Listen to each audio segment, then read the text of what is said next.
Le plaisir est pour moi de vous présenter ce grand rendez-vous d'actualité, fidèles téléspectateurs de Congo France Télévisions. Bienvenue, place au titre. En attendant la poursuite de son audition, Salomon Kalonda est transféré depuis les samedis à la prison de Ndolo. Ouverture ce lundi 12 juin 2023 à Lubumbashi, les colloques internationaux sur la gouvernance à présence de plusieurs autorités du pays.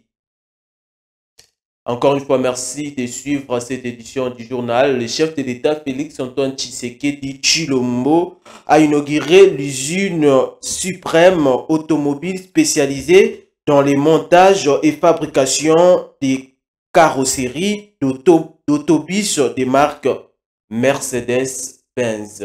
Images et commentaires. Une fois monté, ces pièces détachées vont donner forme à un bus de marque Mercedes capable d'assurer le transport en commun. Il fallait attendre 3 décennies pour voir la République démocratique du Congo ouvrir de nouveau une usine d'assemblage de véhicules sur son territoire. Pour inaugurer cette nouvelle unité de production, c'est l'artisan de la bonne gouvernance et de l'assainissement continu du milieu des affaires, le président Félix-Antoine Tshisekedi, qui effectue le déplacement de la 2e rue Limété.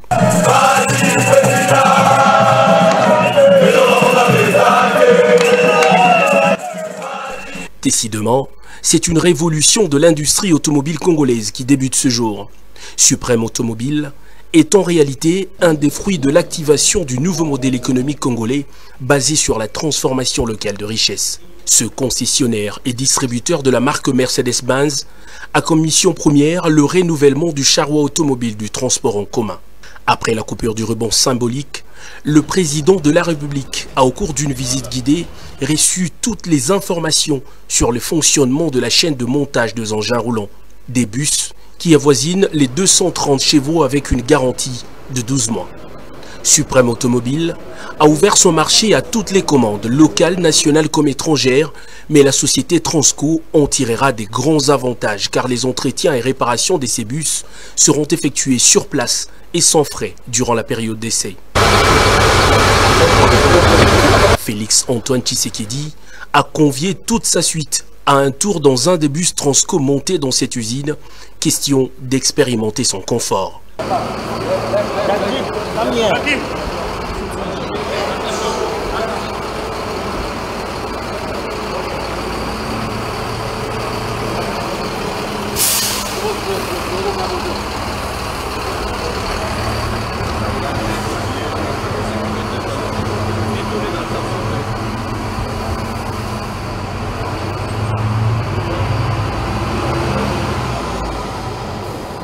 Il n'était donc pas impossible de voir en circulation un véhicule avec la mention fabriquée en RDC.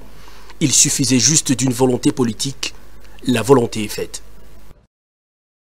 Direction, l'université de Lubumbashi organise du 12 au 13 juin 2023 un colloque portant sur la gouvernance des provinces de la République démocratique du Congo. Plusieurs professeurs d'université du pays ont répondu présents à cette rencontre. Suivez. Ouvert ce lundi 12 juin, les colloques internationaux sur la gouvernance des provinces en République démocratique du Congo à l'université de Lubumbashi, en présence de plusieurs autorités, notamment les professeurs des universités venus de plusieurs coins à travers le monde. La directrice du cabinet adjoint du chef de l'État et professeure de l'université, Nicole Ntumba Boachia, a livré ses impressions au sorti de cette rencontre. Je voulais simplement démontrer qu'il y a 12 univers pour comprendre les problèmes de la société en particulier, mais du pays en général. C'est-à-dire qu'il y a plusieurs univers socio-culturels et politiques. Les habitudes, les logiques qui se traitent avec l'environnement socio-culturel peuvent être différentes de ce que l'environnement juridique conduit. Alors, il y a une dichotomie, il y a une différence entre ce qui se fait réellement et ce que l'on va accuser. Maintenant, comment faire pour ces deux sans nécessairement les faire et en tirant le meilleur de tout le monde pour aboutir à une meilleure loi qui tient compte des contextes. Ça fait ça. Les résolutions prises à travers ces rencontres scientifiques seront présentées aux différentes institutions du pays.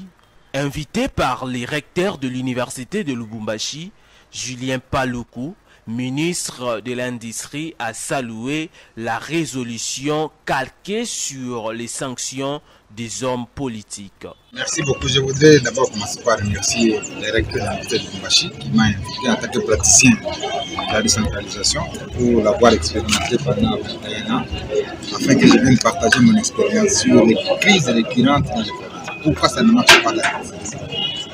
Comme vous l'avez suivi tout à l'heure, il y a des causes qui relèvent de la Constitution, des causes qui relèvent de la loi, des causes qui relèvent du comportement politique. Par exemple, au sujet de la Constitution, on a calqué le modèle des sanctions des autorités provinciales sur le modèle national. Alors que le Premier ministre est issu de la majorité parlementaire au sein de l'Assemblée nationale et nommé par le président de la République, le gouverneur, lui, n'est pas nommé. Il est élu par l'Assemblée provinciale. Mais aux deux personnalités, on applique le même type de sanctions, ce qui est déjà anachronique au niveau de la Constitution. Parce que quelqu'un qui est nommé et quelqu'un qui est élu, on ne peut pas leur appliquer les mêmes mesures. Donc déjà, le biais est venu de la Constitution lorsqu'il a dit à l'article 146 que la manière dont on doit sanctionner le Premier ministre et les ministres doit être la même que pour les gouverneurs et les ministres provinciaux. Alors ce biais-là est réconforté par la taille de l'Assemblée nationale et la taille des assemblées provinciales. Pour l'Assemblée nationale, on a 500 députés.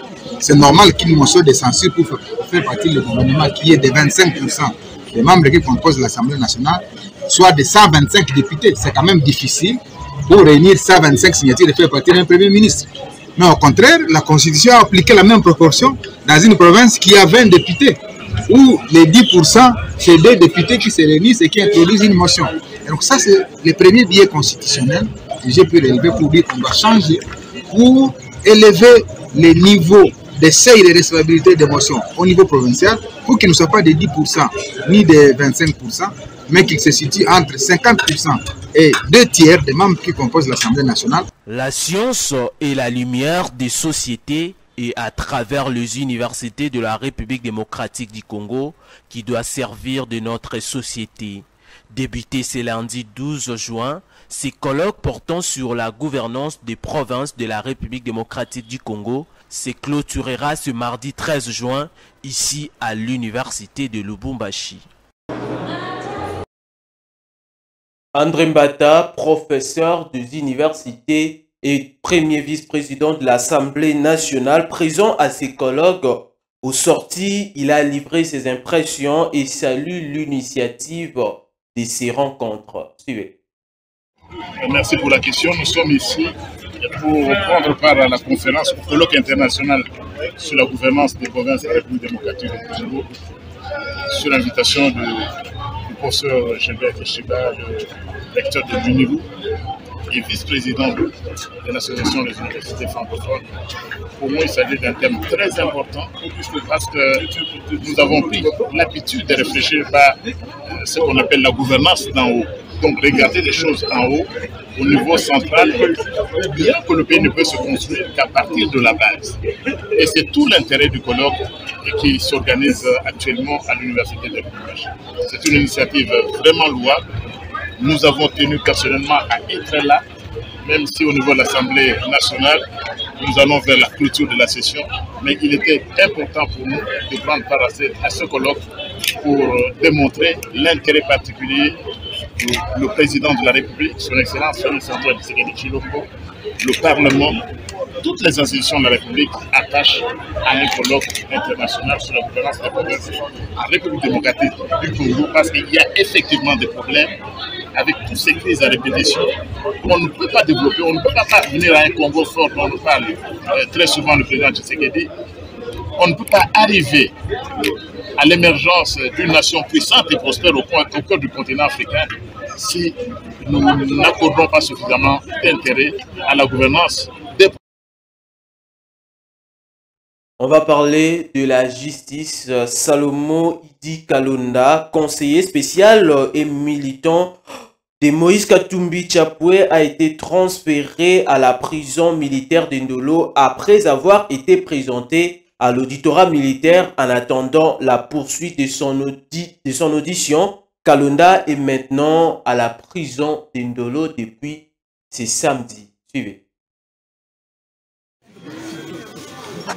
L'audition de l'opposant congolais Salomo Kalonda, conseiller spécial de Moïse Katumbi, a été de courte durée, mais a permis à ses avocats d'entrer en contact avec lui pour la première fois. En attendant la poursuite de son audition, Kalonda a été transféré à la prison d'Indolo, ce qui a surpris ses avocats.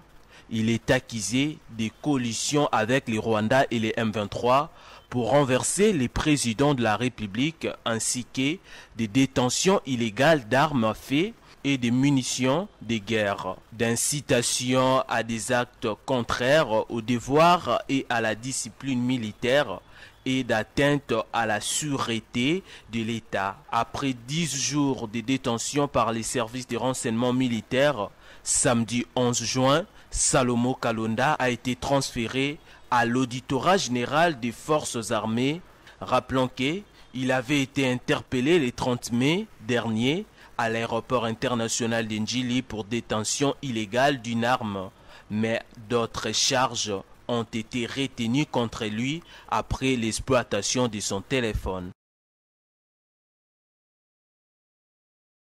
Retournons à Lubumbashi pour parler de la religion, messe géante pour la fin du congrès eucharistique des catholiques. Le gouvernement a été représenté par les premiers ministres Jean-Michel Sama Lukonde. À la fin de la cérémonie, le chef du gouvernement a livré ses impressions. Suivez.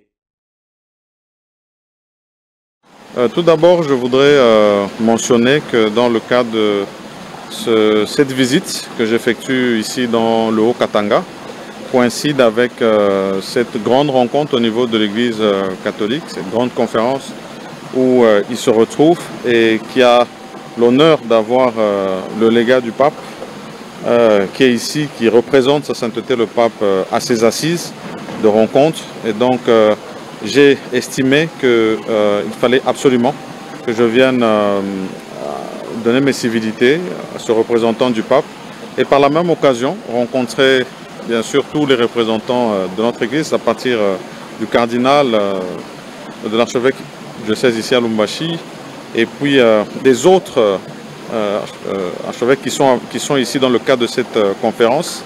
On a maintenu et mentionné que le thème de la grande rencontre était bien sûr l'Eucharistie et la famille. Et donc autant d'exhortations qui vont être faites et qui vont continuer. Mais moi c'était simplement dans le cadre de la relation que nous avons entre le gouvernement et l'Église, d'abord de venir présenter ces civilités et puis d'avoir nos échanges habituels qui se passent toujours en toute cordialité. Et donc c'était ça. Et nous avons eu l'occasion d'avoir un bel échange et une grande messe est prévue encore demain et d'autres visites du légat du pape au travers du pays, notamment à Kolwezi, à Goma où vraiment nous espérons que son parcours et son voyage va bien évoluer. Plus de 20 000 fidèles catholiques ont assisté ce dimanche 11 juin à la messe géante pour la fin du congrès eucharistique national. C'était au stade TP Mazembe. Nous sommes toujours à Lubumbashi. Suivez. Les évêques venus de tous les pays et plus de 20 000 fidèles ont assisté ce dimanche 11 juin vers le matin à la messe de clôture du 3e congrès de l'Église catholique à Lubumbashi sous les thèmes eucharistique et famille. 4 mois après la visite du pape en République démocratique du Congo, les Saints-Sièges y envoient son émissaire, Monseigneur Louis Antonio, pour présider la cérémonie de clôture de ces grands rassemblements.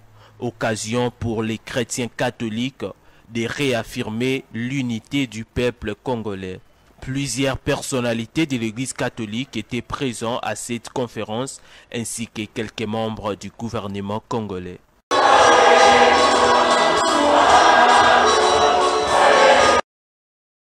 C'est par cet élément que nous tirons complètement les rideaux de la présentation de cette édition. Mais avant de vous quitter, place au rappel des titres. En attendant la poursuite de son audition, Salomon Kalonda est transféré depuis le samedi à la prison d'Indolo. Ouverture ce lundi 12 juin à Lubumbashi, les colloques internationaux sur la gouvernance en présence de plusieurs autorités du pays. C'était un réel plaisir pour moi de vous présenter ces grands rendez-vous d'actualité. Restez branchés sur la suite des programmes des Congo France Télévision. Un grand merci à l'équipe technique et l'équipe rédactionnelle. Bye bye.